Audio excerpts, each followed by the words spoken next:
युगमा सूचना कम भएर समस्या भन्ने सूचना असाध्यै धेरै भएर समस्या हो। त्यसकारण प्रब्लम चाहिँ not of collection but of selection भने जस्तै कलेक्सन गर्नुभन्दा सेलेक्सन मुख्य कुरा सेलेक्सन गर्नु हो अहिले चाहिँ, र त्यो कुरालाई प्रिभ्यूबाट चाहिँ धेरै सहयोग गरेको छ। 2014 को इन्डतिर होला म युएन लाइब्रेरी आइपुगेँ।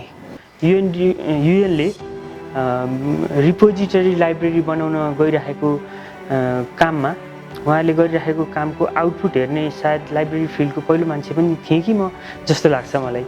युनाइटेड नेसन इन्फर्मेसन सेन्टरले जुन बनाएको छ एप त्यो असाध्यै नै युजफुल लाग्यो मलाई। र हरेक मोबाइलमा ल्यापटपमा भनौँ न कम्प्युटरबाट एक्सेस हुने गरिकन राख्नुभएको छ। धेरै जर्नल आर्टिकलहरू चाहिँ देखेँ मैले, त्यसमा अनलाइन रिडिङ गर्न अथवा डाउनलोड गर्न असाध्यै सुविधाजनक रूपमा गर्नुभएको छ।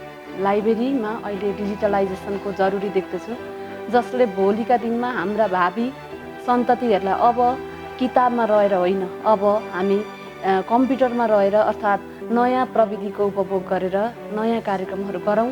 यसमा नै हाम्रो भविष्य छ। प्रारम्भिक कुराहरूदेखि नै उहाँसँग बसेर काम गरिरहेको, छलफल गरिरहेको र त्यसैको उहाँहरूको लामो प्रयासको परिणामस्वरूप अहिले चाहिँ युएन डिजिटल लाइब्रेरी उहाँहरूले जुन बनाउनु भएको छ र यो चाहिँ उहाँहरूले गरेको कामले धेरै ठुलो भूमिका र धेरै ठुलो दूरगामी प्रभाव पार्छ जस्तो मलाई लाग्छ। युएन अफिसभित्रै हामी जति बेला युएन लाइब्रेरी भनेर राखिएको ठाउँमा गएका थियौँ, छिर्ने बित्तिकै सामान्य अनुभव थियो मलाई, सामान्य किसिमको इम्प्रेसन थियो। एउटा ठिक्क खालको कोठा, केही किताब राख्यो। लाइब्रेरीको त्यो कोठाको आकार अनि दराजहरूको सङ्ख्या बढाउँदै बढाउँदै बढाउँदै लानु मात्रै विकास चाहिँ होइन, फेरि त्यति मात्रै परिष्कार चाहिँ होइन। डिस्कसनमा हामी सहभागी भएको अनुभव गर्छु। त्यति बेला त्यहाँको लाइब्रेरीमा काम गरिरहनुहुने राजेन्द्रजीले हामीलाई त्यो लाइब्रेरी व्यवस्थापन गर्नको निमित्त चाहिने किवर्ड्सहरूको व्यवस्था कसरी गर्ने, म आफै एकजना लाइब्रेरी साइन्सको विद्यार्थी भएको हिसाबले र हाम्रो डिपार्टमेन्ट पनि त्यससँग सम्बन्धित भएको हुँदा हामीसँग छलफल गरेका थियौँ हामीले त्यति बेला उहाँहरूसँग। र त्यति बेलादेखि नै सायद उहाँहरूले त्यसलाई नयाँ रूप दिने, युएनको लाइब्रेरीलाई एउटा नयाँ रूप दिने योजना खाका कोर्दै हुनुहुन्थ्यो। त त्यति बेलाको त्यो सानो जुन रुम थियो, त्यो सानो रुमलाई कोठालाई बृहत्तर बनाउने काम चाहिँ त्यसपछिको उहाँहरूको कदमले गर्यो। झन्डै 3-4 वर्ष नै लगाएर उहाँहरू यो काममा लाग्नु भएको मलाई थाहा छ। त्यस पछाडि मैले सुनिरहेको टर्म नेपालमा डिजिटल लाइब्रेरीको टर्म जुन सुनिरहेको थिएँ, तर मैले रियली डिजिटल लाइब्रेरी देखेको थिएन। त्यस पछाडि यो डिजिटल लाइब्रेरी हो कि भन्ने भान मलाई पर्यो। लाइब्रेरी फिल्डमा नेपालमा धेरै डिजिटल लाइब्रेरी भनेर सुनिन्छ, तर डिजिटल लाइब्रेरीहरू खासमा नेपालमा बढी क्याटलगिङ मात्रै भइरहेको, तर फुल फर्ममा चाहिँ फुल डकुमेन्ट्सहरू एक्सेस गर्न नसकिरहेको अवस्था थियो।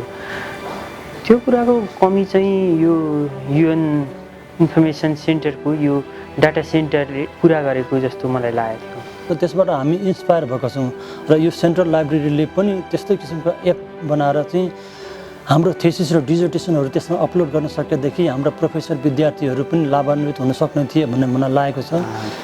यहाँहरूले जुन स्वयंसेवी साथीहरूलाई लिएर जुन पुस्तकालय अथवा ई पुस्तकालयहरू बनाउनु भएको छ, त्यो चाहिँ वास्तवमै थोरै रिसोर्सबाट कसरी पुस्तकालय बनाउन सकिन्छ भन्ने कुरा हामीले पनि सिक्नुपर्ने कुरा हो जस्तो लाग्छ।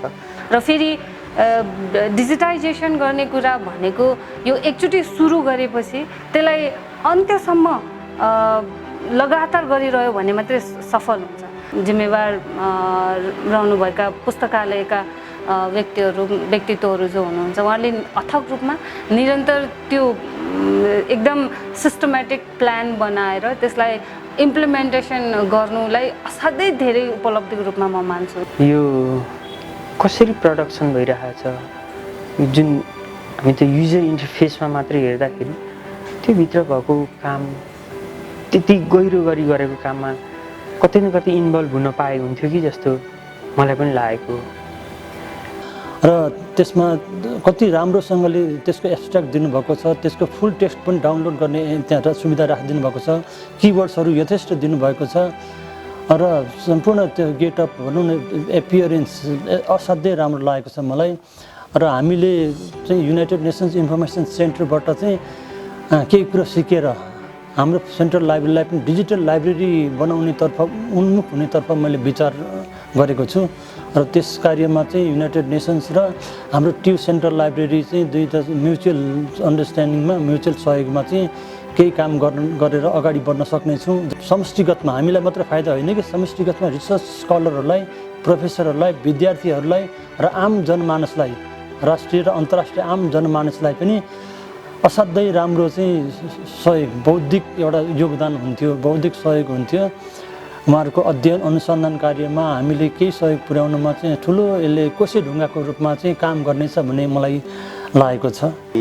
विशेष गरी नेपाल सरकार अन्तर्गत रहेका विभिन्न निकायबाट प्रकाशित सामग्रीहरूलाई पनि एउटा विद्युतीय पुस्तकालयको रूपमा विकास गर्न सकियो भनेदेखि सेवाग्राहीलाई धेरै ठुलो सहयोग पुग्छ जस्तो लागेर हामीले प्रारम्भिक काम चाहिँ गरेका छौँ। त्यो प्रारम्भिक कामलाई एउटा मूर्त रूप दिनका लागि चाहिँ हामीसँग अलिकति जनशक्तिको पनि अभाव छ, थोरै सिपको पनि अभाव छ। भोलिका दिनमा हामीले काम गर्दाखेरि यहाँहरूको जुन अनुभव छ, अनुभवहरूलाई लिएर हामीले पनि अगाडि बढाउनलाई पाइयो भनेदेखि राम्रो हुन्छ। म पनि 2 दिन 4 दिन आएर काम गर्न एकदम लालायित छु कि यसमा। तपाईँलाई पनि यो डिजिटल रिपोजिटरी बनाउँछु भन्ने कुरा त काहीँ न काहीँबाट त घुस्यो नि त। हो त्यो घुसाउने कुरा चाहिँ तपाईँले अब तपाईँ लाइब्रेरियन होइन भन्न पाउनुहुन्न। त्यस कारण पनि तपाईँको जुनियरहरूलाई अथवा तपाईँको समकक्षीहरूलाई तपाईँले केही न केही कुरा सिकाउनु पर्ने जरुरी देख्छु म। धेरै जस्तो पुस्तकालयहरूमा थाहा छ मलाई कि सुरु गरियो रहरले ल हामी डिजिटाइज गर्ने भन्नुहुन्छ र त्यसको 6 महिनापछि, त्यसको 1 वर्षपछि त्यो प्रोजेक्ट त्यत्तिकै खत्तम, कता गयो फेरि त्यही पुरानो धर्राबाट नै सुरु भइरहेको लाइब्रेरी छ अनि नयाँपन भने के परिवर्तनको आवाज कहिले गर्न नपाउने। तर युएनले एटलिस्टमा यो मेहनत जो गरेको छ सुरुदेखि नै त्यो खाका एकदम जेरो लेभलबाट भनौँ न डिजिटाइजेसनको जेरो लेभलबाट उहाँले सोच्नु हुँदा र आज इम्प्लिमेन्टेसनसम्म आइपुग्दाखेरि र म जस्तो युजर्सको हातसम्म दिनदिनै प्रयोग गर्ने एउटा साधनको रूपमा आउनु भनेको सफलताकै कडीको रूपमा लिन्छु म।